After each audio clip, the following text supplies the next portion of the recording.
Hello and welcome to My Mom's Basement, presented by Barstool Sports and 3G. I am your host, Robbie Fox, and with me is my co-host, Clem, to recap the penultimate episode of Falcon and the Winter Soldier.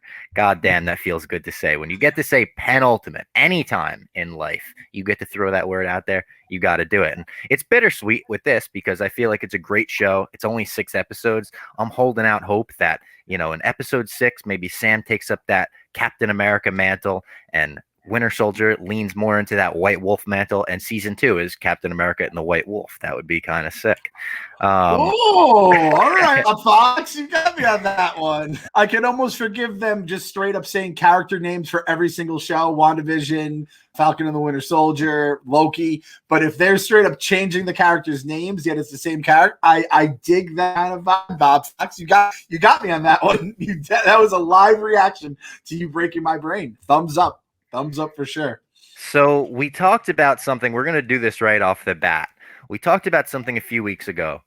The Turkish Delights. We talked about actually just last week with Brett and Clancy. It feels like a few weeks ago. This pandemic time, still all over the place. But we talked about the Turkish Delights because Zemo had them in last week's episode. He held one up for Falcon. He threw it at him. He dumped him out with the kids as he was singing Baba Black Sheep, right? He was singing Baba Black Sheep. And we said we never had Turkish Delights, but they looked, as they're titled, delightful. So we went and ordered them. We've got some authentic Turkish Delights, folks. Look at that. And we're going to do a taste test on air. This is kind of for the YouTube. Like, if you're listening to the podcast, we still appreciate you. Especially if you're in the car or something, don't pull up the YouTube. If you're not, though, this is a little visual thing. Who knows what these taste like? They're way more powdery in this than they look in the show. Yeah, and it is like, I think with all things, like, I don't know much about Turkey or that region of the world, but I feel like the stuff is like, a little high class, the stuff they do else. And again, Turkish Delights, between this show, this is high class, like the way it folds open. It's got like the little story about the company here. Yep. It says, they're traditionally known as the locum. It's a confectionery treat that originated in Turkey 500 years ago, spread around the globe. Kind of cool. I mean, this is, I think, a pretty widely eaten thing where maybe we're the weird ones for never trying it. Because when I tweeted it, I got a bunch of replies and actually kind of made me more interested to try it. Some people said, "Don't waste your time. Disgusting. You're going to spit them out." And then some people were like, "Oh my God, those are my favorite." Jeff D. Lowe included was like, "I fucking love Turkish Delights. Delicious." Jeff D. Lowe strikes me as a Turkish Delight guy, right? Doesn't he strike you as Turkish Delight guy? He's definitely, I don't know what it is. Again, this goes back to me in grade school and Narnia when I heard about Turkish Delight. So this, it's almost impossible for them to reach. It would be like a Wonka candy coming to life, and it's going to have to be that good. But before we did this, we opened up the packaging because it came wrapped in plastic, and we didn't want to be gnawing through the packaging. We then open up the box, as the people on the YouTube can see, and then there's a box within a box that we then had to open. There's a little cardboard flap on top. Then there's this tissue paper like you would get in a sneaker, and then it's all powder candy. It's high society is what it is right here. That's so far we're gonna say 10 out of 10 presentation on the Turkish Delights, right? Very good presentation on the Turkish Delights. And I just picked one up. They're more gummy than I thought they would be. You could kind of squeeze them like a Sour Patch Kid. I kind of thought for some reason they would be like hard candies. Yeah, it would be have a little bit of it would you'd have to bite into it a little bit. Yeah, al dente, if you may. Yeah, in the Italian game. All right. So cheers. We always start. What are you starting with? I'm going red. Or Me whatever. too. Yeah, red. Yeah, you gotta always go with. I figure maybe a strawberry or some cherry, something good. Yeah. Red is always that is the cheese pizza for Dave when he does the review. Give me your red. That's your fastball down the middle, 98. You got to give me the red first. So we're gonna start with the red. Right. Cheers. Cheers, Bob.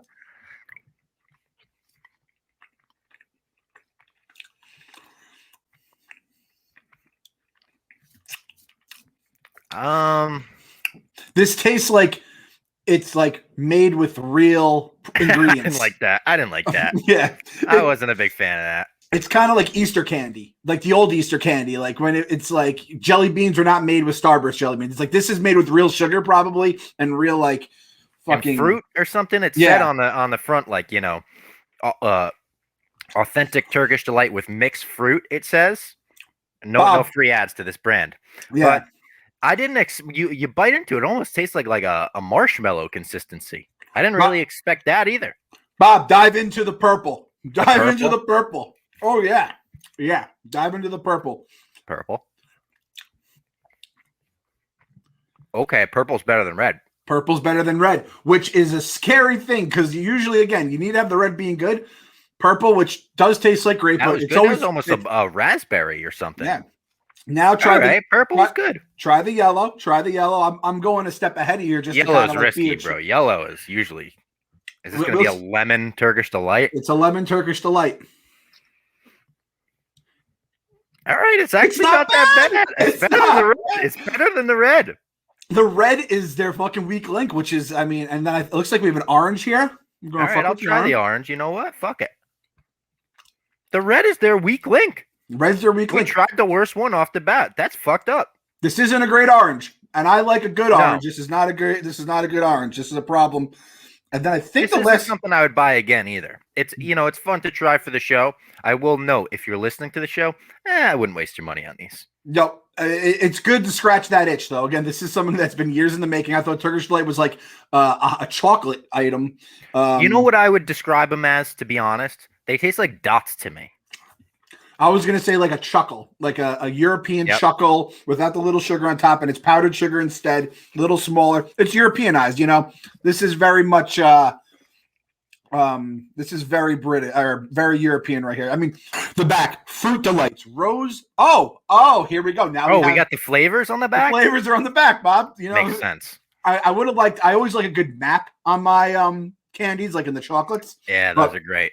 Turns out red is rose, so we just ate. They have rose. What the fuck is that about? That's too fancy. Fucking give me a cherry, give me a strawberry with your red. Rose, mint, lemon, tangerine, satsuma. No idea what the fuck that is. Nope. Kiwi and watermelon, and I don't see that many different colors in here, so we might have some. There might be doubling up on the colors. Satsuma is a semi-seedless citrus tangerine kind of thing. So I don't really know about that. And it also says try our other flavors: pomegranate, fig, walnut, coconut covered. We got almond, peanut, hazelnut, and pistachio nut delights. So there's a whole lot of ways they go in the Turkish Delight. I hope Zemo, he obviously got the good shit. Like he knows, he's a baron. He knows like the good Turkish Delights. And his were a little bigger than ours. They were kind of like individually wrapped too. So I'm sure they were top of the line Turkish Delights. Maybe they were like Ted Lasso Turkish Delights and he made them himself. My kids who have eaten nothing but processed American food for basically their entire life will spit these out immediately, and they will kill people for sugar. But they this does not have enough corn syrup in it. I feel like corn syrup cannot be on the ingredients list. Oh, cornstarch number ingredients: sugar 78%. Wow, they break down how much of each ingredient. 78% sugar. That's a lot. 12.55% cornstarch, 9% water. And then acidity regulator 0.09%. I love this. I love this European shit. I feel like you actually know what you're eating. It's a product of Turkey. It says it right there, straight out of Turkey. So this is an authentic Turkish Delight. All things considered, what would you give it? Like A through F, like the whole experience here. The whole experience. See, I liked opening the box. I liked the box inside the box thing. It made me feel like a baron. Baron Fox. Baron, you could be paying yourself as a Baron Fox. I like that. I'm going to give it a C+ because I didn't love it. Like I said, I wouldn't buy it again. And the red, if you can't get your red right, man, that's a little rough. But the packaging helped. The other ones being surprisingly good after the red. I think my expectations were very low for the purple, especially after the red. And then I kind of blew it out of the water. So I'll give it a C+. I was right there with you. I was thinking C+. The flavor, and it's like you said, it's an A+ presentation. Flavor's closer to a C, which drags it down. I wouldn't snitch on where someone's funeral is being held based on some stranger giving me these. But I'm also not a famished kid living in Latvia as a refugee. So I guess if you're a refugee, these things probably taste fucking awesome. What's the candy that someone could get you to do that with? Like if you're a little boy Clem in Latvia running around with the same head you got right now, and Baron Zemo walks up to you and he dumps candy, what's the candy to make you be like, oh, I'll fucking give you anything you want? Reese's peanut butter cups. I mean, I'll sell my kids for like the big ones. You know, the big ones you see at the store that are like $10. I'd give a kid up for a peanut butter cup. Only if I was a refugee, though. If my wife's listening. For me, it would probably be Sour Patch Kids. I'm a big Sour Patch Kids. It's a boring answer. I feel like kind of like right down the middle as far as gummies go, but can't get better than them. And I like that they sell like the all blue bags now, the all red bags. They actually give you the option. Those are pretty awesome. I said this a few years ago, and I feel like this movement's gaining steam. I think the watermelon Sour Patch Kids are the premier Sour Patch Kid. And granted, I love having variety and all that stuff, but even sometimes Sour Patch Kids, I'm not in the mood for that much sourness. I feel like they're like the watermelon always has that perfect subtle mix of sour and sweet. I love the watermelon Sour Patch Kids. I've called them a sequel better than the original in the past, but weirdly, I don't like anything else artificially like watermelon flavored. Like any candy, I'll never eat the watermelon flavor. Jolly Ranchers, I can't eat the watermelon. I just think it's gross. What? I love watermelon Sour Patch Kids. Love them. They're like Bubblicious? A premier movie candy for me. Yeah, I can't eat that either. I think that's gross. Wow. They are a premier movie candy as well. They're bingeable. I remember freshman year of college, the cafeteria had like those bulk candies where you just load up your bag like you used to like Sweet Factory or whatever. And I remember I just would start dumping the watermelons in, paying with my meal card that my parents loaded up, and I was like, and the freshman 15 has begun. That put about 10 of the 15 on me instantly right there. So Sour Patch watermelons, it's almost like the empire of the trilogy of Sour Patch Kids, right? You have the original, which is great and got you there, and then the watermelons are kind of the empire, maybe the best of all. And I honestly can't even think. You do the tropical, like where you're like, all right, you got weird with the third one. Yeah, all right, George. You had to finish walks this time. Yeah, it's fine. It's fine. We're just doing the Death Star again. That's cool. It's cool. This shit is so fancy, Pop. Thank you. I appreciate it. You made a young Clem very happy that he can finally. I feel fancy as shit right now. I'm going to start talking with an accent the rest of this podcast. Listen, I hope that the YouTube viewers enjoyed the taste test that we did for them. And while we got you here, while we're talking about the YouTube viewers, hit that like button for us over there. Like button, right? And then hit the subscribe if you haven't already. We've got interviews coming out during the week. I've been editing a lot of my old interviews. So interviews that I did months ago that never went out as a full video are now going out. I put one out with Alan Tudyk over this past week, who is none other than K2SO himself. If you're a Star Wars fan, I bet you would really like that. He's got some cool stories from the set of Rogue One. He does a Diego Luna impression at one point that is absolutely hysterical. He slips into his Joker voice from the Harley Quinn series, which I think the coolest thing is whenever you get a voice actor in an interview that slips into one of their animated voices, it's like, oh, the fucking meme. You're pointing at the screen. You're like, it's him. It really is him. That's his voice. But subscribe if you haven't already. Make sure you like the video. Next week will be our last week recapping Falcon and the Winter Soldier, as it's the last episode. And we've got about 6 weeks after that until Loki. But in the weeks between, we're going to do movie commentaries here on YouTube. The first of which will be Batman 89 with Michael Keaton and Jack Nicholson. So I can't wait. Make sure you're subscribed. Do all that now. I honestly, I had a buddy who texted me, but shout out my boy Pally, and he texted me around Christmas time and was like, I decided to watch Die Hard. Or he said, I decided to listen to your commentary Die Hard at work, but I didn't like have the movie in front of me, obviously. And he's like, I have to tell you, it still plays. So if you guys want to watch with us, I think that's awesome. That's the way to go. But if not, I did it with the Infinity War one time. It just came on my podcast on like, it just started running on its own. And I was like, shit. And I'll tell you, it actually kind of works. So we're doing that with Brother Fox. So I get to finally meet the man, at least virtually, that turned Bob into the nerd I know and love, my nerdy the C-3PO to my R2-D2. And I think this is going to be a lot of fun. And again, I haven't seen that movie. Shit. I mean, I honestly probably haven't seen it since like it was on VHS as like the whole thing. Wow. I saw it because I'm an old man in the theaters, and it was like the first movie. I could be wrong. I feel like that came out. I feel like it was in the movies for like a full year because it was such a smash hit.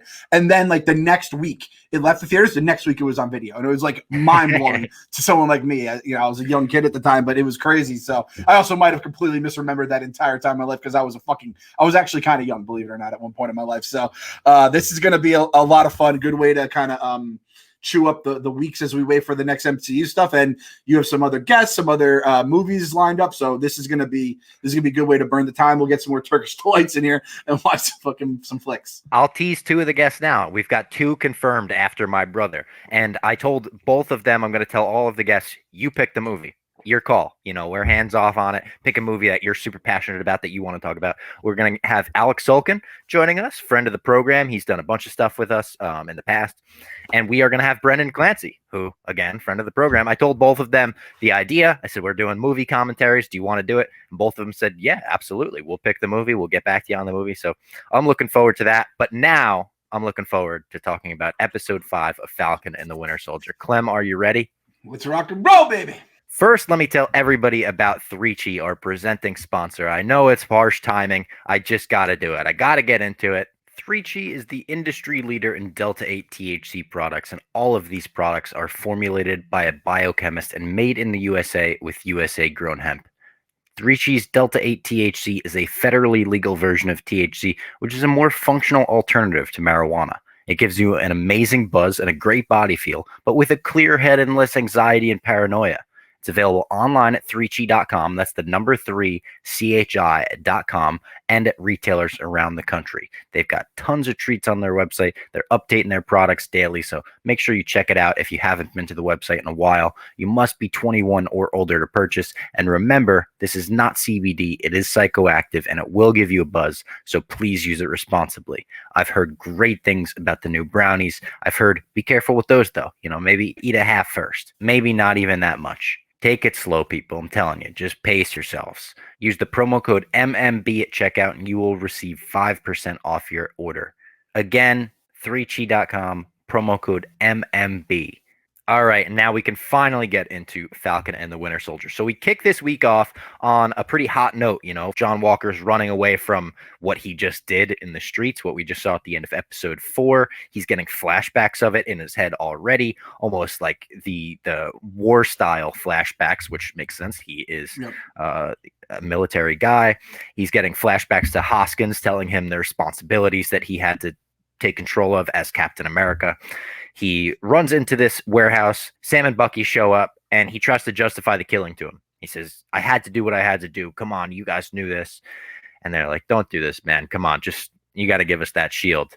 And he says, you don't want to do this, guys. They say, yes, we do. And once again, with Falcon and the Winter Soldier, our big premiere action sequence of the episode kicks the episode off. And the rest of the episode is kind of exposition, kind of slower. But I dug the way they threw this together, and it was, savage by Walker to be like, I am Captain America in the middle of this thing. He's just a lunatic now. And I guess that super serum is, I want to say, and I think someone tweeted this to me as well, is it like stronger super serum, but it makes him a little crazier? Because he was putting up an amazing fight against Bucky, a fellow super soldier, and Falcon combined. But he was also showing those signs of like, oh, he's still a lunatic in there. So I don't know. He rips Falcon's wings off during this fight, right? And they break his arm to finally get the shield off of him. They were kind of getting that shield off of him like it was the gauntlet on Thanos. Yes. And actually fucking snap his arm, right? And it was kind of like brutal. Another arm snapping, brutal scene where you're like, all right, this one's a little more adult than the movies, I guess. Yeah, that's actually put it a lot built the movie. And I wrote this here. I always geek out when I see the title card after a big scene. I'm like, oh shit, we didn't even get the title card yet. And I don't know, like the title cards aren't like always that great, but just something about opening with it with such like a great scene, it always just gets me a little more hyped up at the end. Eddie Johnny tweeted this to me. He was trying to think of like my alliteration for the serum instead of roid rage. Serum psychosis. That kind of works. Like That's good. Fucking see it. The I am Captain America. That shit was like, it was the opposite of Tony Stark saying I am Iron Man, just all calm and cool. Like he said it with such anger. And it was, again, I don't know if it's the super serum is different or it's just the way John Walker, his like character this is bringing it up, whatever it may be. I could definitely see it being a more unstable version of the super serum. But the thing is, all the flag smashers don't have that kind of like rage in them, right? Yeah. I think that might be more of a John Walker thing. Now, granted, his like best friend did just die in front of his face, but that was kind of tough. Sam Sam asking for the shield and then Bucky getting the shield. I kind of like that whole like dynamic of all that. Was this a tough one for you as a Cap guy, seeing that shield kind of getting thrown around and a guy unworthy of it, having it? And it's got blood on it the whole time. Like that blood is like starting to dry on the shield, and it's just like, yeah. I mean, not even just this episode, not even just this scene. The entire episode was a bit hard to swallow as a Cap guy. Like, man, this shield's got some fucking shit cooked into it that I didn't know it had cooked into it. Yeah, exactly. I gotta say this about Sean Walker. Motherfucker plays for keeps. He tried to fucking decapitate Sam like 3 times. Like, yeah, that's his move. Listen, he was seeing red at this point. He was just like not even knowing what he was doing, I don't think. It's this is a throwback reference here, but remember the first time you learned in, I don't know if it was WWF No Mercy or NWO Revenge or whatever, when you could do the nut shot with a guy and go, oh yeah, that's him. Like, he just learned he can like fucking murder someone by bashing their like throat with the shield, and he's just gonna keep doing it over and over again. So you're gonna learn. This is kind of fucked up. I kind of started liking John Walker a little bit more this episode. Oh. We'll get into it. Not for like the reasons that you would think, but there was a few things I liked about it. And this was tough to admit, but I have to admit it. When Bucky got that shield, I got a little worried. He still has that fucking secret Zemo code word in his head, and I don't want that shield going into that arm at the wrong time when it's being weaponized for the wrong reason. But like you said, and this is the other thing. This episode now. So like that scene, I was like, that was a really good scene. And we've talked about kind of the reaction to the series so far. And I think some people like it. I think it's kind of got up and down, but I think the last 2 episodes is definitely trending up, right? You just threw out the penultimate word there. This scene just gained another point in my book. It just moved up a letter grade just because it was the penultimate, the way to kick off the penultimate episode. We're going to remember this scene. So thumbs up from this side. Awesome fight sequence here. The GRC is on the hunt for Carly. We know this from Sam talking about it in this. He's at one of the places that they were being sheltered, and she's just doing well evading them. They're like, we're never going to catch this girl. Torres returns. We haven't seen Torres in a few episodes. He gives them the status report on everyone. Sam winds up giving him the broken wings, which definitely, we said in the first episode we saw him, right, that he's Falcon's like sidekick in the comics. Definitely setting up for that in the future. Like, keep him. It's like, all right, well, he's going to make those wings his own soon. I thought that was a nice little touch. And then we cut to John Walker being stripped of his Captain America title and authority. He's talking before the government guy. He's almost trying to give a testimony. And the government guy from episode 1 is like, sir, you don't understand. This isn't like a court case. You don't get to give a testimony. Like, we've made our decision. Once again, fires off the I am Captain America line. He's like, you can't take that away from me. I am Captain America. They're like, no, we definitely can take that away from you. We're the people that gave you the title, and give us back that shield at the earliest convenience. They don't know that he doesn't have the shield at this point. How do you not ask him if he has the shield at this point? I mean, that is a microchip in that thing. You know what I mean? Like, if you're the government, you probably should have a microchip in the shield. I can fucking find my iPhone if it goes to fucking Russia. I can like ping it; it'll make a sound and everything. Yet we don't know where this fucking vibranium, weapon is. That is like the symbol of the country and the super soldier that represents it. Absolutely crazy that they don't have a fucking microchip in that thing. This when Falcon leaves the wings behind, I was like, oh, this is the imagery episodes. He's leaving the wings behind. Taurus is taking the wings. It felt very much like that. Now this is the part where I actually started to like Walker. I like that he wasn't a little bitch and shriveled up. Now, granted, what like he did was fucked up, but it seems like everyone here is against the Flag Smashers. Well, he killed the Flag Smasher. Was it like wrong? Yes. But if the Flag Smashers are really as bad as you guys tell me, which I'm still not 100% sure about, then like, I kind of like that. It's like when you're in a fight with your parents and you feel like you're not wrong in it. I kind of like that he fought back, and I really like that he just fucking left when they were still young. I was like, get the fuck, fuck you guys. Like, I probably 1 or 2 times when I left the room as my parents were still yelling at me, and it felt good. It probably ended up worse for me than I could have if I just stayed there and take my licks, my proverbial licks. I didn't take figurative licks from my parents. But I actually, again, like I still hate the motherfucker. He's still a schmuck. But I kind of respect that he went out there. But you know what? He had that scruff on. He just looked like he was down. And I thought, I feel like we're going to get a lot of empty pizza boxes and Chinese food cartons in Yes. John Walker's apartment in like the near future, because it felt like to live that Peter B. Parker life. Exactly. So he's sitting with his wife or his girlfriend, fiance, whatever she may be to him, outside of the hearing, and we get footsteps approaching, like high heels. And we had heard leading into episode 5 that episode 5 is a big one. I actually stayed up till 3 a.m. for this one. It's the first time during the series that I stayed up, because I was like, hey, if there's going to be a big cameo, it's someone coming back to the universe. I don't want to get that spoiled. And it was not someone coming back to the universe. It was a big cameo. I would definitely call it a big cameo. None other than Julie Louis-Dreyfus walks over. She is playing Valentina Allegra de Fontaine, and aka Madame Hydra in the comics. And she approaches John Walker and she sits down with him. She's like, I would have killed the bastard too. She's got like some color in her hair. She's just Julia Louis-Dreyfus, like acting from her. She's playing this character, but she's also sort of playing herself. Like she's playing that typical role that she's in, that Veep type role. And she says, you did the right thing taking the serum. Yeah, I know you took the serum. I also know you don't have the shield. Don't worry about that. Government doesn't really own it. You know, it's a gray area. She said, that was the second best decision you ever made in your life. And the first best decision will be picking up the phone when I call. And she leaves it at that. And we leave it at that with her for the episode. That's all we see of her. Now, I saw some tweets about this where they said, I can't believe that was hyped up. I can't believe who is this actress that you're hyping up? Are you fucking kidding me?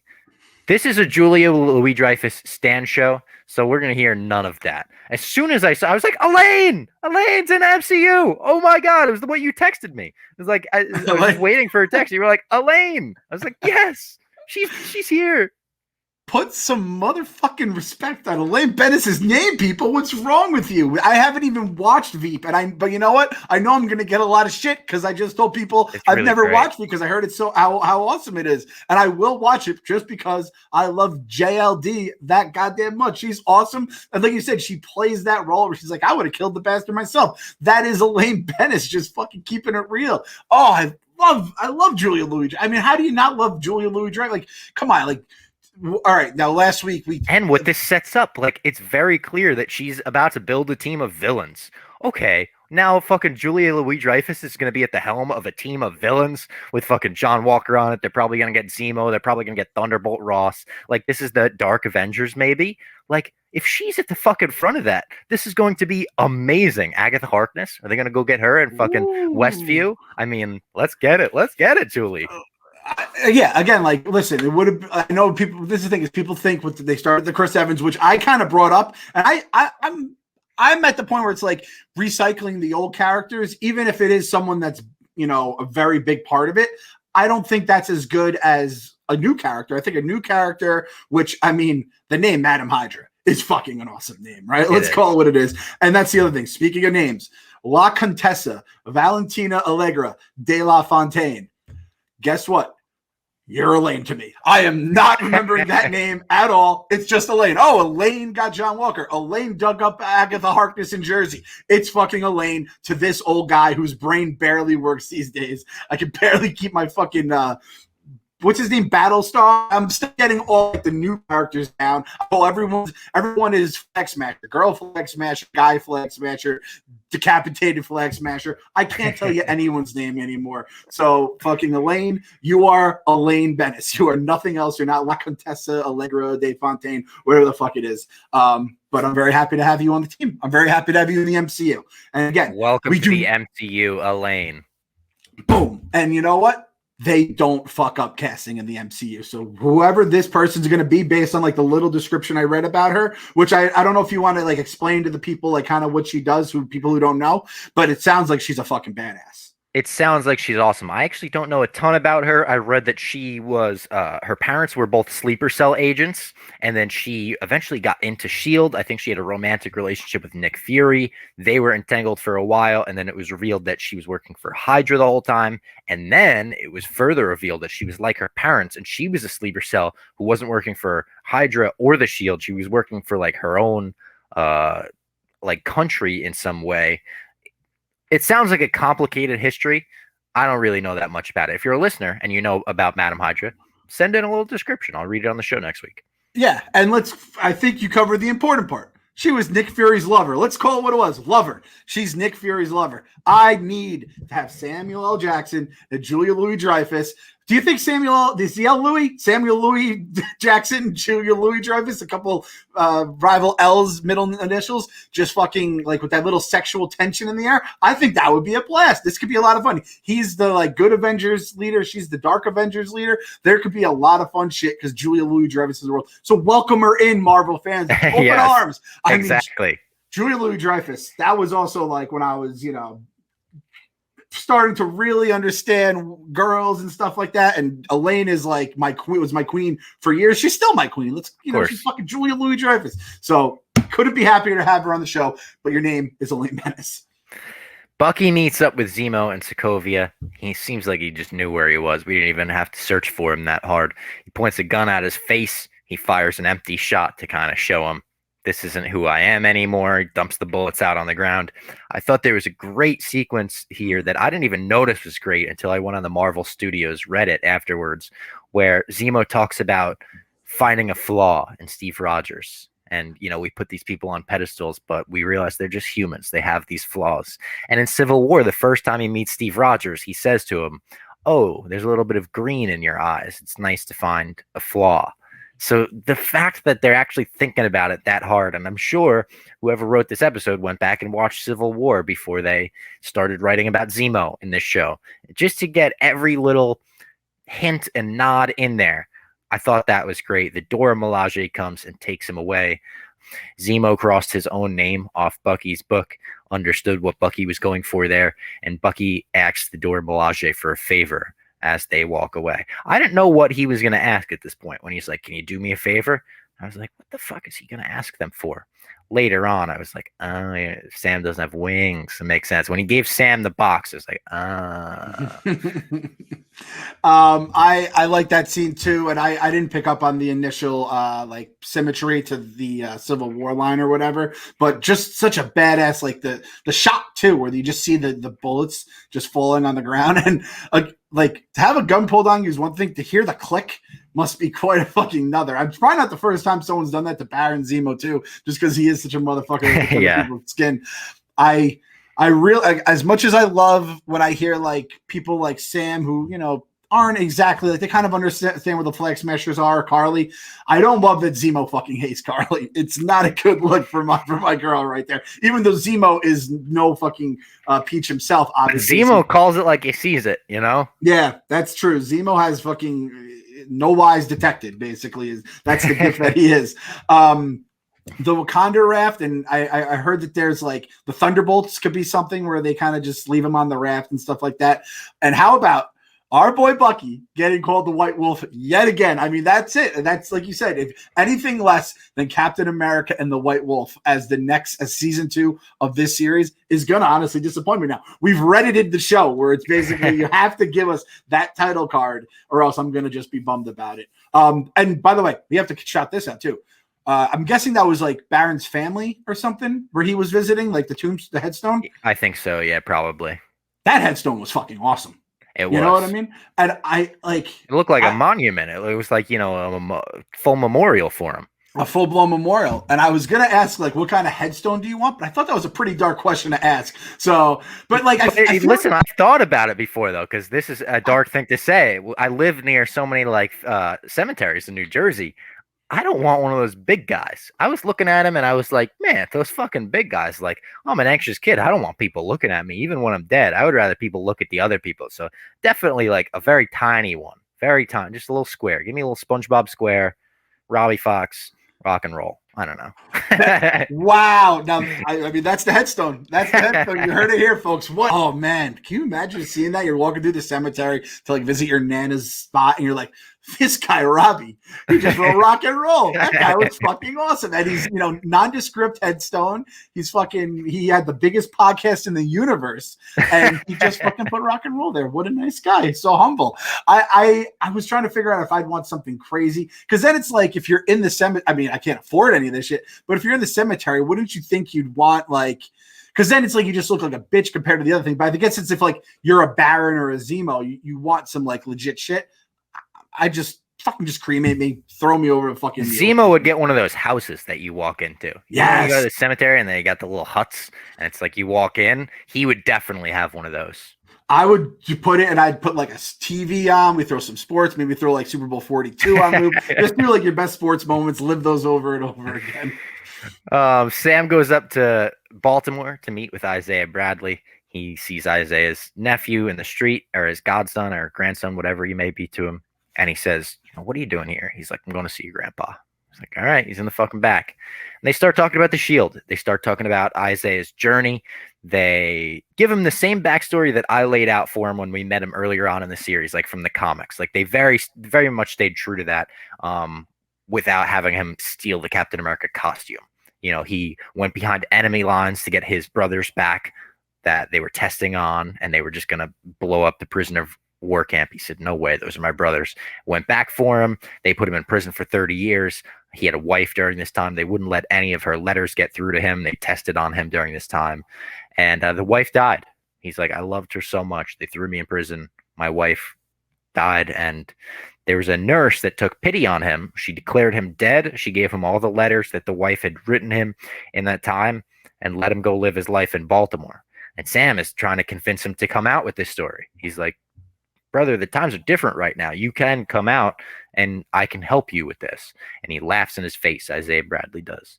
And he said, "They were the ones afraid my story was going to get out. And that's why they'll never let a black man be Captain America. And no self-respecting black man would ever want to be Captain America either." And they cut to the shield at that moment, an intense focused shot. And you're like, fuck, Sam thought he was in a tough spot before with the, like, can I accept this? It's Bucky, it's Steve. Now he's like, oh, fuck, now I'm getting shamed for even wanting to be Captain America. Goes home to New Orleans with his nephews at this point, though. He calls Sarah. He's like, "I'm coming home," because he's got a lot to think about. And I could see the toxic side of the internet, the fan base hating that they bring a discussion that's heavy into the Falcon and the Winter Soldier, and a discussion about race, and so blatantly about race. They're not hinting on things and stuff like that. We're straight up talking about it. I could see them being upset. I thought this was a phenomenal layer into the show, another phenomenal layer into Sam's character and Isaiah Bradley's character. I feel like it all made sense in the universe and in the story that they were trying to tell. So I thought this was great. I thought it was one of the best acted scenes out of both the guy that played Isaiah Bradley and Anthony Mackie. They did a phenomenal job. Yeah, I think, especially everything that's happened, just in the last year, and you can go back even further than that, but to just ignore that, a Captain America becoming black would just be like, it was kind of a little bit of a big deal. It's like, no, it would be unrealistic for it not to be like that. So I do appreciate it and all that kind of stuff for sure. And I was actually hoping we were going to get a flashback and see Isaiah go through there. I would love for a what if we kind of get a what if with him in the future series. I don't know if it would be this one or if it would be, maybe down the road, because it feels like it would probably be maybe more of an animated thing than an actual acted thing, right? Unless they do it maybe in season 2, Captain America and the White Wolf. But again, like it, you hear about like Hank Aaron, what he went through, right? Because he was breaking Babe Ruth's record, and that's America's pastime. You're taking America's fucking hero and you're just gonna, change the rate. We've blogged. I remember I blogged about stuff about Iron Man becoming, a girl or a black girl. Or it's like you get you see the craziness on one side and then the craziness on the other. So it's just one of those things that they had to address. I'm with you on that 100%. But when he said that he will never let a black man be Captain America, I was like, we're gonna old takes expose you, Isaiah. And then he's like, and no self-respecting black man would accept it. And then I just became Homer going back into the hedges. I'm like, yep, not gonna say anything, Isaiah. You got me on that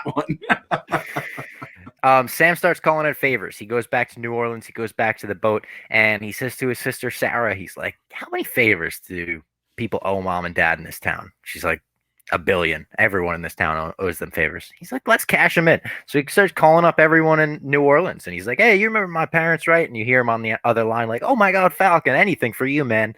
And we get another scene just like in episode 1 where you get to see that he's a member of his community and everyone there loves him, and he's just like a good guy, and he's talking to him and hugging him, and it was just kind of like a wholesome scene with Falcon. And then Bucky shows up with this box from Wakanda. It looks like, the nicest box ever created. It looks like it was a $5 billion suit that they made him. But his entrance into the scene was so funny when they load up like, a bunch of bricks or cinder blocks onto the back of a truck. And they're like, how are we going to get it off the back of the truck? Just one arm lifts it. And then something blows up like, a pipe burst or something, kind of Millennium Falcon style. And Bucky runs over to it. He fixes it, and he fixes it with his human arm. Sam is like, why wouldn't you just use the robot arm? He's like, I don't know. I don't think about it that much. I'm fucking righty. We get a montage of them fixing the boat together. Bucky sticks around. He helps him out. And then we get basically a fucking Heineken ad in the middle of the episode. Did you notice that? And they cheers their Heinekens, made sure the labels were facing the camera. They drank it. And since they did a Heineken ad, we're going to do a One Championship ad. One Championship is the world's biggest martial arts organization, and it's on TNT every Wednesday night in April. This Wednesday night at 10 p.m. Eastern and Pacific, don't miss the action-packed One on TNT 3 immediately after AEW Dynamite. The best fights are on Wednesday nights. In the main event, we've got Brazilian beast John Lineker, who has been tearing through competition at bantamweight, but can the number one contender continue his dominance against American phenom Troy Worthen? If Hands of Stone wins, a title shot could be next. And in the co-main event, a pair of bangers go to battle as Japanese knockout artist Yuya Wakamatsu takes on Aussie finisher Reese McLaren. Who will move up the ranks in one stacked flyweight division? Who knows? Last week's events were awesome. I was tweeting along. I was watching them. I'll likely be doing the exact same thing for this card. So make sure you're following along on Wednesday night, right after AEW Dynamite, 10 p.m. Eastern and Pacific time. And you can catch the prelims starting at 8:30 Eastern on Bleacher Report. The best fights are on Wednesday nights. I am looking forward to these fights tremendously. I love watching John Lineker fight. For a bantamweight, man, those hands are crazy. They'd be crazy for a welterweight. Let's get back into the show. This was the buddy cop show we were promised, right? I mean, the music was going in the background. The music is great for this. Yeah, there's like a little like bluesy rock. Yeah. Yeah. I hope that's a New Orleans, like a Louisiana band or something like that, whatever it is. I love that Bucky is low key an old guy or, someone from the 20s, 30s, 40s. That's probably just handy as fuck because that's what you were back then. Like everyone's grandpa could just fix anything in the house because that's what they do. Then the fact that, like, what a great move I guess it's just how it worked out, but to have a guy make his weak hand his super hand and then his, he's still a righty though. And this is the thing is, I don't think I could ever do anything that wasn't righty. I have such a weak left hand. Like teaching myself how to shoot a layup was like the greatest thing I ever did with my left hand. I couldn't imagine like not relying on my right hand for basically everything in life. So I love that. Falcon calling people and being like, I'm using my parents. I like when he's like, oh, hey, Falcon, just say I'm the Falcon. I fucking saved, I guess he was snapped, so he wasn't technically him. But it's like, hey, I was part of those people that wiped that fucking Thanos guy off the world. Final battle. Yeah, he was helping get the gauntlet to the truck or whatever. I mean, like, yeah, he shouldn't be like, hey, you owe my parents a favor. He should be like, you kind of all owe me a favor. Yeah, you guys want to get dusted again? Well, fucking, like, I'll retire if you don't, and then we'll see what happens. That drove me. The other thing that drove me nuts, just like call Pepper Potts, call Happy, call someone, man. It's like swallow your pride. Happy Hogan would definitely be happy to be like, no pun intended, to be like, oh yeah, we'll get you what you need. We'll get you a fucking new boat if you want a new boat. Like, like how much is he asking for? Yeah, like, Happy spends that amount of money on jet fuel to like go from like New York to like Philadelphia, where the fuck he goes. So that just like that was another one. He's got too much pride, man. He chose against Tony on the Civil War side, and he's like, fuck, I can't call him now. And that was kind of the one thing I could understand though, because it's probably still a little bit of that like weirdness about it, like when because kind of like with him and Spider-Man and all the different guys like Black Panther and Clint, right? They had that weirdness, and then it kind of like gets squashed in Endgame. So I would like it if there was kind of this weird divide where everyone's still cool with each other, but they still have that weird feeling just because no one's had like the gumption to just step up and say like, hey man, remember that airport? That was my bad. We both fucked up there. But again, you could Venmo that money in an instant and just like change it. I was hoping to God, like either the ship itself or one of the ships in the background was going to say Theseus on it. This is the WandaVision in me coming out. But all in all, like a very fun scene. And I thought we were going to get maybe a little more of it this series, but I guess That's when I also thought it was 10 episodes. So I'm happy. That was one of my favorite like scenes of the whole show, of the whole series so far. Is just like it just was kind of just good vibes, and it kind of makes you enjoy the two guys the show's about. Yeah, it does. We check in with John Walker really briefly. He is visiting Hoskins' parents, and he tells them, I killed the man who did this to your son. I would never, ever in a million years let this man get away. And Lamar's mother's crying. She's like, my son was so proud to serve with you. He was so proud when you were named Captain America. I think he feels at peace knowing justice was served to the man who did this to him. And this teases, do you think John Walker's just going to go after Carly and try to kill her in the next episode? Like we're going to run into something in New York where Falcon and the Winter Soldier are trying to stop her. John Walker's trying to kill her. Fucking Bartok or whatever his name is, he's coming and he's trying to kill Falcon. It's just going to be chaos erupting or what? All I could think of that entire scene was how much I hate the way he says Lamar. He just Lamar. I can only imagine how awful it is to have your child murdered by someone, but then having his douchebag schmuck of a friend just keep saying his name like an absolute dickhead. That has to just be the salt in the wound there. You're saying it like Philip Seymour Hoffman, like that, like that like monotone. Lamar. So it just drove me nuts the whole time. I bet when he left too, they're like, I hate the way he says his name. Yeah, me too. I fucking hate that guy.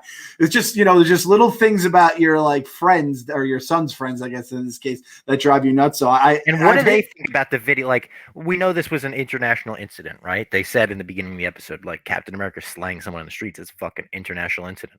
Do they see that? I know they're devastated because their son just died, but they're like, right on.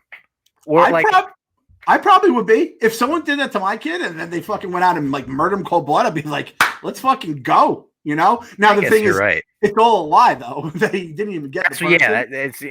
Carly's the one that murdered him in the first place. And that Cap is back poster. The Cap is back poster is so cringe. I don't even like the word cringe. The word cringe is cringe, but that poster was just rough, man. It's rough to look at.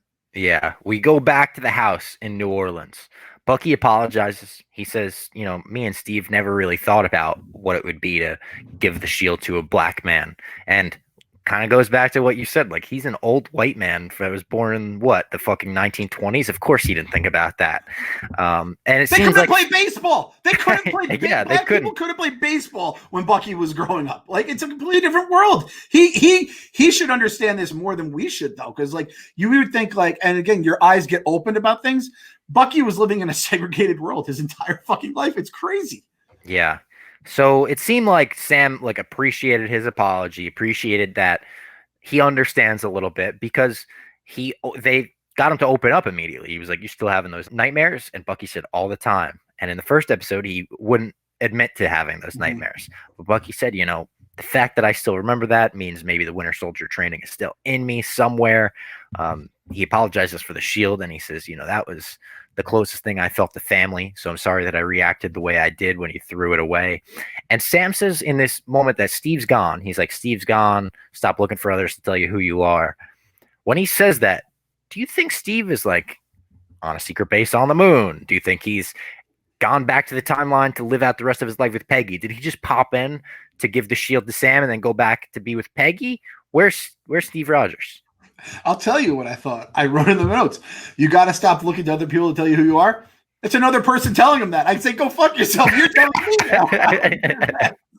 So it's like, do as I say, not as I do. I don't know. So I was a little thrown off. But again, I'm sold on that Captain America moon base. There's 1% of Bob Fox that thinks he's up there on the moon. Maybe he's in the fucking moon base. Nick Fury's fucking wiping his tears away, thinking about the one that got away, Julia Louis-Dreyfus. I mean, it's a bro session up there. And there's also a setup for Yori in this scene where he says, you're afraid that the Winter Soldier's still in you. Well, do the work then. He says, I'm sure that there's someone on that list that needs closure, and you're the only person that could give it to him. Stop avenging.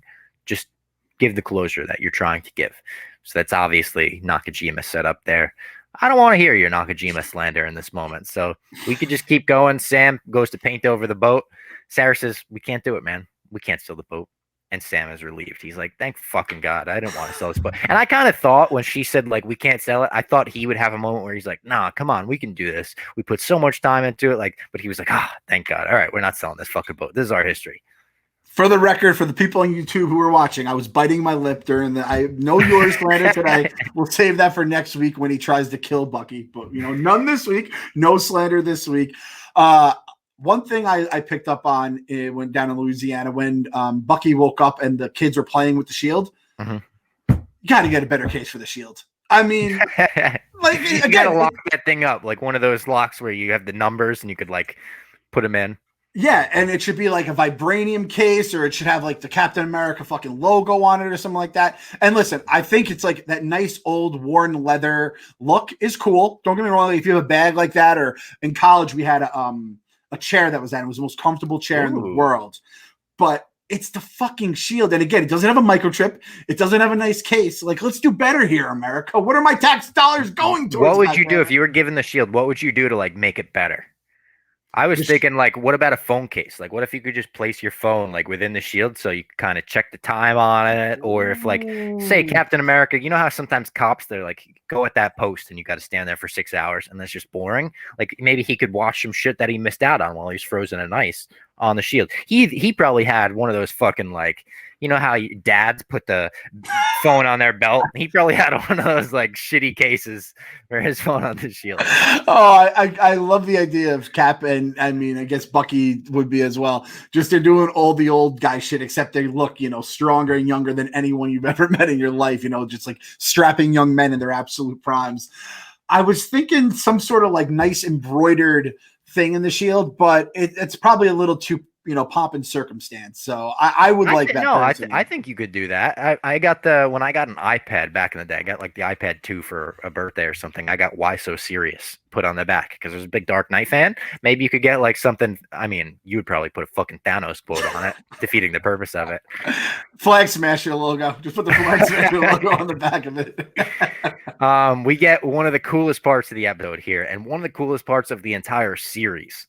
I feel very comfortable saying that. It's a Rocky style montage of Sam using the shield, training, running. I mean, I expected this to break into a fucking old school Gatorade commercial at some point because he was sweating so much that I was like, that sweat's going to turn green and it'll be a lemon lime Gatorade commercial. But he's just using the shield, bouncing it off of trees. He's got like padding wrapped around the trees. He's figuring out the physics of it that don't make any sense, but also are the greatest thing in the world. And you get those horns too. It seemed like they went to the guy who was making the score and they were like, this is our fucking Rocky style montage. So give us some Rocky style music. So I love Sam. I like that he was training. I like all that stuff. He's going to find, he did all that training. He's not going to use it once. Like it's like when Loud Sean kept doing the spin move to like the layup and he didn't spin move once the entire basketball game. It's like, dude, that's just not how this shit works. I know you'd think you watch Steve fight a couple times and think it's how it works. It's just not how it works. You're not going to be throwing stuff off trees and playing angles. You're going to be doing completely different things. I was also thinking, like, bro, practice from the sky. That's where you're going to be. You don't have wings on all the time. It's like, how often are you going to be on the ground just throwing the shield around? Like, you got to get the angles from up there. Exactly. I'll give him a mulligan. Like, he's not even technically Captain America yet, but like, you got to think better than that. It's like when you spend all your time when you're in Little League and you're like playing it off the wall, you're throwing up in the air, trying to make diving catches. It's like, that's just not how baseball works. You can only practice balls being hit off a bat by hitting balls and fielding balls off of a bat. I also, after seeing this though, I just want to let this be known to the U.S. government now. Just give him the super serum. All right. I know you have at least a canister laying around somewhere. Every Captain America should have super serum. Just admit it. Just give him a hit at least. Yeah. If you pass the test and the United States government says this guy is good enough to be Captain America, he's good enough for the super serum. And granted, I don't think John Walker was good enough to be Captain America, so that this still holds weight, even though the whole John Walker situation.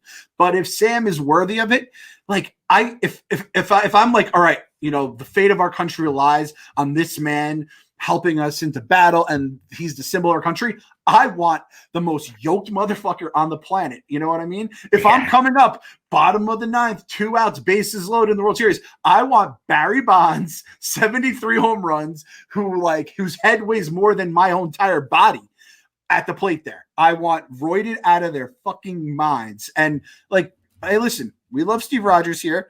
That super serum played a big part in a lot of the things he was able to do, right? So give this man the super serum. I'm down with giving him the super serum. We cut to Carly and the Flag Smashers. She teams up with GSP at this point. GSP comes back into the show. We hadn't seen him since episode 1 when he flew away and Falcon ruined his shipment of whatever. And he just wants revenge. Carly kind of lays out this plan. We're going to make sure the refugee vote never happens in New York. And GSP's like, cool, don't care. I just want to kill the Falcon. So get me to him, and I'm cool with that. She sends off a little pinger that goes off to a bunch of phones, and then we cut to the actual meeting in New York. The government guy from the first episode's at the head of it. He seems a little scared when everything starts going red, all the lights start going off, and the Flag Smashers take it over. He's still sus. I'm not completely convinced that he's not in on it, especially being like, you probably need someone in that room to be taking control of that kind of shit. And then we get a post-credit scene for the first time in this show where John Walker is seen building his own version of the Captain America shield. Shit. Shit. Bob Fox reaction. Shit. Did you know there was a post-credit scene? Or I stuck around for it this episode because, people did hype up episode 5 and I was like, we only got one more until the finale. So I did stick around for it. Yeah. I didn't know that until so luckily someone had told me beforehand. I think Schwy34. So shout out to him because I had done the fast forward a few times. By the way, that shield, I hope it fucking sucks. I hope it's just an absolute Howard fucking Stark made the Captain America shield. The smartest, most genius inventor in the universe. I don't want such a John Walker hardo ass move, thinking he's gonna make some fucking cat. And I know it's gonna obviously be a little rawer, and it's gonna have that knockoff Captain America feel. Just Cap in America. He's just gonna have that down to the fucking shield. But it just pissed me off as a Stark guy. I would love next episode for the two shields to clash and his to just fucking disintegrate. He didn't make his out of vibranium, Straight up little pig with the fucking, house made of straw. And speaking of vibranium, forgot to mention the episode goes to credits with Sam actually opening the briefcase, the suit. And we don't know what's in it. We could assume it's probably his new Captain America suit, new wings made out of vibranium. We could hope. We got a whole bunch of what's in the box, a lot of Brad Pitt gifts that morning from everybody.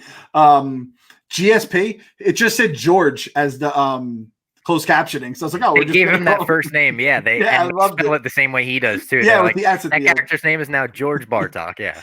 All right, so in my previous life, I was into software technology. I gotta say, the Flag Smashers app is pretty good. It looks to be a very well built app. So can we at least admit that, Robbie? It looks like a well built app. It looks smooth, yeah. But I'm going into this. This finale here, very worried about my Flag Smasher stance because I don't know what the fuck's about to take place.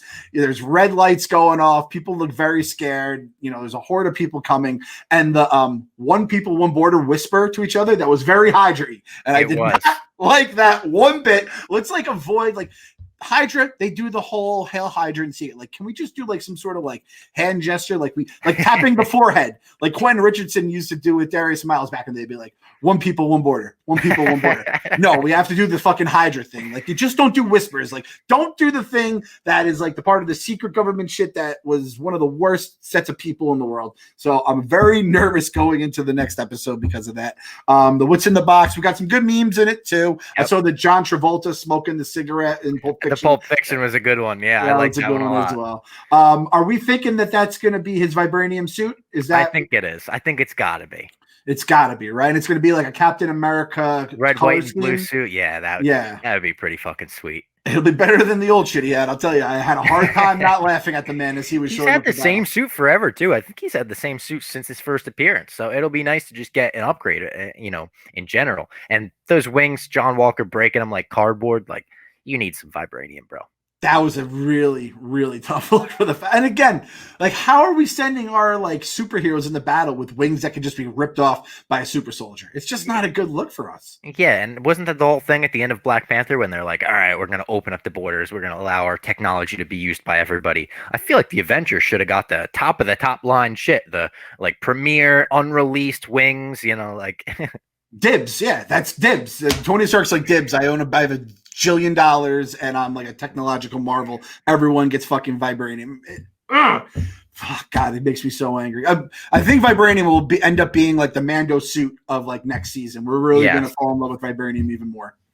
All right, before we get into the sus list and listener questions, let me tell everybody about Bare Bottom Clothing. The return to travel is finally here, right? It looks like the world is finally starting to open up. Before you start packing for your next adventure, though, don't forget to check out Bare Bottom Clothing. I've been on a few trips recently, and I have packed almost exclusively bare bottom because their stuff is so versatile, it's so comfortable, and it's so wearable. It's just everyday clothing for guys. It makes it super easy to pack, and I genuinely love this stuff. You could try out their 5-star rated shorts, their swim trunks, their tees. They've gained a cult-like following of thousands of guys who have made bare bottom the MVP of their closets for a reason. I love their joggers personally. I love their t-shirts. Their t-shirts are like very nice looking, but they literally are that. You know, you toss a t-shirt on, it feels comfortable. It feels like you're just lounging, but you look nice at the same time. They've got the internet's best deal on high quality and versatile menswear. You can get 2 pairs of their best-selling stretch shorts plus their antimicrobial and moisture wicking tech tee for under $100.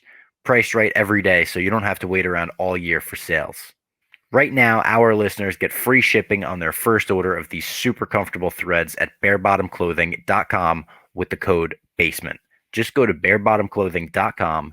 That's BEAR, like the animal, bottomclothing.com, and use the promo code BASEMENT to get free shipping on your first order. Now let's get back into the show. All right, the first listener question comes from Nathan Hurst. This is our artist, Nathan Hurst, and you should look out for some new t-shirts. We're going to be putting out new t-shirts next week, or I guess this week if you're listening to it, and they're awesome. I mean, the designs for them are unbelievable. Nathan says, what are you guys wanting from this series as a whole to help change or move the Marvel Universe needle from where it has been? And I thought that was a good question. It's just an overall, what are you looking for? Oh, I didn't even see. I was reading a question. I'm doing everyone on the YouTube, I'm doing the eyes emoji because there is some fucking heat coming from the multiverse right now. I was reading his question. I didn't even see her that close to the camera. I flip back and was like, whoa. I think that's a great question, though, Nate. I think it's, what are we looking for out of it? And I think the show has sort of like given us, or given me at least, what I'm looking for out of it. And that's making the universe bigger and making characters that we didn't care about as much more focal. And they did that. They did a great job of it with WandaVision. I definitely care way more about both Wanda and Vision than I did before that show. And the same thing goes for this show. Falcon and the Winter Soldier, I liked both of these characters going into the show. I like them a hell of a lot more now. I like them together a hell of a lot more now. And then look at a character like Zemo. When he was in Civil War, people were pretty disappointed by him as a villain. They were like, he's such a great villain in the comics, and he didn't get a lot of screen time in Civil War. He kind of just existed to cause the Avengers to break up. We got everything out of Zemo I've ever wanted. He put the fucking mask on. He was a John Wick super villain in that field. There were some awesome moments of comedy. This is just entertaining MCU content week in and week out. So I kind of feel like Brendan last week when he said, I'm such a Marvel stan that I'm just going to take whatever they give me and pretty much be happy. Like, I'm more than happy with Falcon and the Winter Soldier. I feel like I've gotten out of it what I wanted out of it.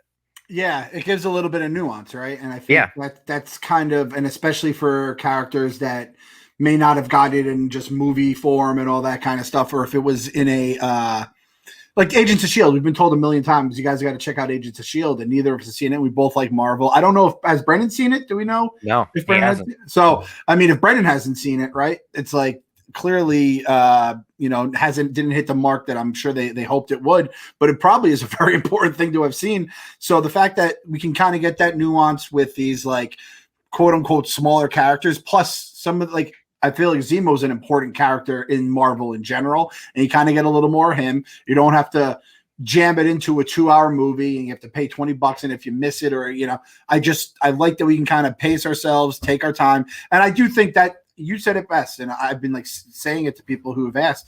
I do feel it's going to be kind of like the one-off like comic series. It's going to be a little like 3-story, 5-story arc that you would get in the books. They can do that with the TV shows now, and then you could have like those big with the glossy covers when you knew it was a big event coming. That would be the theatrical releases, along with the origin stories and the bigger movies when they have to introduce characters.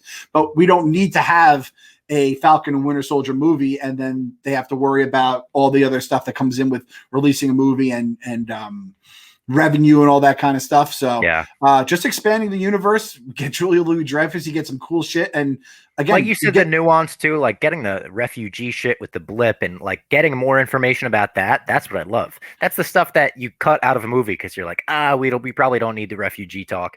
We have an action scene to get to. In the show, you're like, oh no, that's like what the show's about.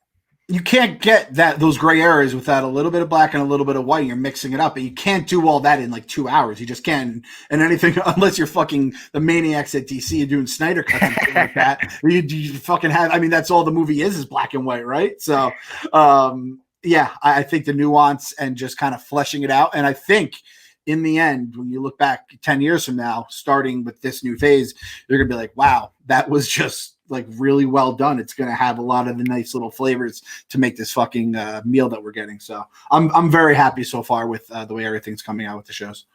Our next question is from Brendan. He says, Sam says Steve is gone. Do you think we see the old man, Steve Rogers, in the finale or find out if he's living his life somewhere else or if he's actually dead? I'll say this. I don't think he's dead. I don't think we even have to worry about that because that seems like something you wouldn't just gloss over and like almost act like it never happened. That seems like a big event where when Steve Rogers dies, we should get the funeral in the MCU. Unless I guess he went off to that other universe, which I think is another possibility. The way that they have talked about Steve in this show and the way that in the first episode they said there were conspiracies about him legitimately lead me to believe that we will see him. Maybe not in the finale, but he's coming back. Like we got those rumors, Chris Evans maybe coming back as Captain America. I think he's going to come back as an old man at some point. Maybe they do that thing Brendan suggested where they send time through him and make him young again. Or maybe he's just like a teacher at the Avengers Academy. They put him in like a Charles Xavier role or something. I could see that as well. Do we see him in the finale? Yeah. I'm going to fucking go out on a limb. I'm going to say post-credit scene in the finale, we see Steve Rogers clinking a margarita with Nick Fury on the moon base. That's my guy, Bob. You know, sometimes you just got to bet with what you want to happen, right? Yeah. Like, I start doing that in fantasy. Whenever I'm playing like fantasy football or baseball, I'm like, you know what? I'm just going to pick the guy that I like or I want to root for. I'll pick a Giant or something or a Met just to have something that I like and it's easier to root for. Or if I want to, you know, responsibly gamble at the Barstool Sportsbook app, the BEC. That's all it is. You're just betting with me, Balls, and Eddie. Like, come on, we're just a couple of guys just having three fun. Guys you like, yeah. Yeah, exactly. So I'm with you, and I was going to say, put him on the fucking moon base. So let's go moon base. My mom's basement, official prediction. Steve Rogers is on the moon.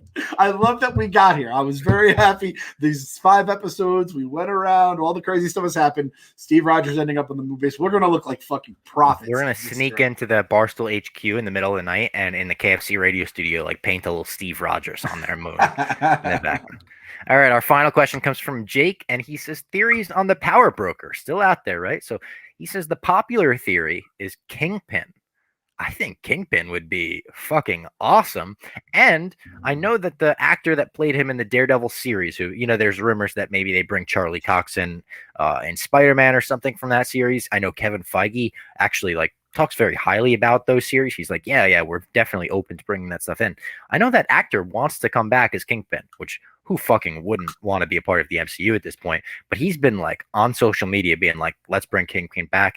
So I think Kingpin would be awesome. I know some people have brought up Justin Hammer from Iron Man 2, Sam Rockwell. I think that would be fucking cool too. I like when you bring stuff back like that. Like, it makes the universe feel connected. Like I've said, it makes the universe feel like a comic book where you're like, oh my God, this character's in this comic now. And there's a crossover. So I'm excited to see who the power broker is. I think it will be someone cool. I think it will be someone where we're like, oh shit, you're the power broker. We didn't even expect that. Or maybe it's Sharon. Maybe it was Sharon all along. Imagine we get another fucking, it was Sharon all along. You kind of have my mind blown here because I was thinking that Sharon or Elaine was going to be the power broker. Kingpin, this is it. We're doing it again. We're doing it again. We're getting our hopes up for the wildest of theories. Yeah. And I'm not even, I just know a little bit about Kingpin. Like I said, my daughter played the Spider-Man game and she said, Dad, that looks like you. And it was Kingpin, who was rather large in the game too, which made it even more heartbreaking and soul crushing for me. By the way, I forgot that I was going to tweet the story the other day. AJ now he calls me big guy. He goes, "Hey, big guy," and I'm like, "Oh!" And it always has like a little like talking down connotation to me, and it's getting bullied in your own house. Getting fucking bullied on the block by my 3-year-old. It's unbelievable. Sometimes I'll call Trent little guy around the apartment. I swear to you. Sometimes I'll walk out of his room and be like, "What's up, little guy?" That picture of that selfie is one of the all-time greatest. Trent has a low-key, like, unbelievable, like, Barstool. There, we have the Dan pictures, we have the Dave pictures. There's a few. Trent might be the most underrated cache of pictures, that between the mugshot, the little guy picture. I mean, the little guy. I'll put it on screen for nobody that's seen it, but he's in this outfit that just made him look so short for some reason. It's like a hoodie and pajama pants. He looks like such a little guy. It's so funny. The hand on the hips, the 50 Cent picture. There's just so many. I love Trent. I miss that little guy so much. He's the best. That little guy is our favorite. Let's get into the Hydra list, aka the sus list for this week. The penultimate Hydra list too. That's penultimate. This is a big one. So we're staying with these are our top 3 here. Number 3, John Walker. I just think he's just going to be like an old-fashioned late recruit to Hydra. He's not going to be he would be like, I can't believe I ever did this, but like I never thought, a week ago I was Captain America, and this week, Hail Hydra. So and now he's like a former military guy scorned by the government, like just a combination of a bunch of bad things that you don't want put together with drugs and super serum and the whole thing. And I don't like Hydra, okay? I'm going to say that right now. You guys, I like Thanos. I'm a flag smasher in training, all this stuff. Fuck Hydra. Fuck Hydra to the day I die. If he ended up painting his shield with the Hydra logo, it would be pretty fucking cool. I could say that, right? Damn. That would be cool. Pretty fucking badass. That thought in my head, and it's the same thing as last week when I saw the blood on the shield. I was like, I don't want to see that, but there's the little part of me that wants to see that. It's cool. Number 2 is Sharon, because she's into some shit right now. I don't know what the fuck's going on with Sharon, but they're just purposely leaving it so. Could she be a red herring? Could she, the whole series, could she be like she's been on the good side all along, and we've been, too skeptical? It's like Boba. You know what? She did have some satellite stuff. Is she the astrophysicist, Bob? Is Sharon the astrophysicist? I still cannot believe they threw Sharon Richards. Sharon Richards. Did you see that thread about the Fantastic Four being the Always Sunny people? Oh yeah, I did that. That would be amazing. That would be incredible. But yeah, Sharon Richards. That fucking astrophysicist. But no, and that painting they zoomed in on. I read something on did you see that thing on the Reddit? I saw it on the Reddit. It was like the painting had like a symbolism behind it. I forget what it was necessarily, but it was something about like the boat and the people crashed, and something about, and it could go back to this barge of people where they're throwing these prisoners onto the boat, like in Wakanda and all that kind of stuff. Or it was pretty deep. And I was like, no, I am not going down these fucking crazy rabbit holes. Cause again, the astrophysicist kind of shit, I'm not doing a Reddit thing with the Falcon and Winter Soldier, except for the idiot kind of shit I talk about on this list and earlier in the podcast. I try to think to my own dumb theories, or Brendan's theories. Usually they get me pretty good too. Those are fun. Brendan has the fun theories where he puts like a hint of realism in them, just enough where you're like, oh shit, that could happen. And then when it doesn't the next week, you're like, what an idiot we were for believing that guy. Yeah, it was fun to believe in it. And number 1 on the Hydra list. Number 1 on the Hydra list is Elaine. You know why? Why? She has a lot of names. What's the name of this person? Valentina, Allegra, La Contessa. Blah, blah, blah. I wrote it down. Yeah, I know. It's Elaine. Like you said, Elaine. She has a lot of names. You know who also has a lot of names? El Diablo, the devil, Lucifer, Satan. Elaine is Mephisto. I said I hated all those theories. I love all those theories. Bob, throw the clip in of her doing the little devil from Seinfeld. Maybe I'm the devil. Mephisto. Elaine is Mephisto. Putting it down now. That's my prediction. Steve Rogers is the only person that can save us from the moon base. Elaine is Mephisto. Listen, I have to call an end to the podcast right here and now because we're not going to get any higher than that. Thank you for listening. If you haven't already, make sure you click that like. I always do the wrong thing first. Click that like. It's over by Clem. It should be. Okay. And we will be back next week with the finale breakdown.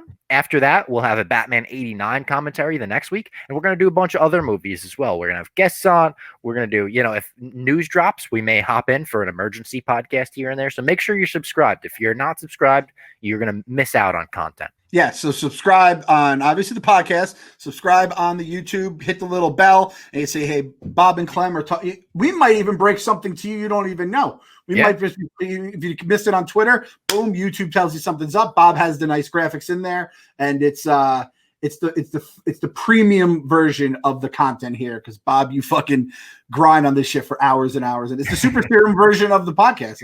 It is. It's the Super Serum podcast over on YouTube.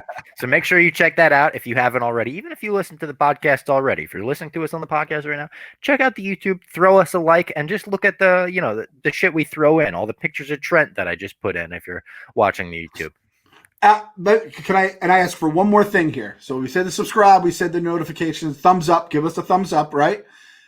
And then I want everyone to put in the comments who you think the power broker is. So great call. Get crazy with it. I want to see the best predictions. The Kingpin one blew my mind. I wouldn't have even thought of that because I didn't watch Daredevil. So, and he's only. I watched like the first half of season 1, and it was really, really fucking good. And I don't know why I stopped.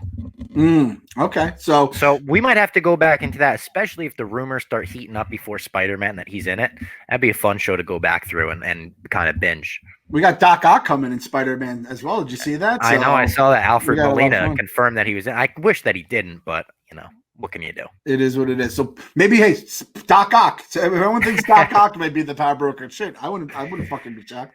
All right, everyone. Thank you for listening. Thank you for watching. If you're on YouTube, thank you to our sponsors for sponsoring the show. And we will talk to you next week with the finale of Falcon and the Winter Soldier. Time.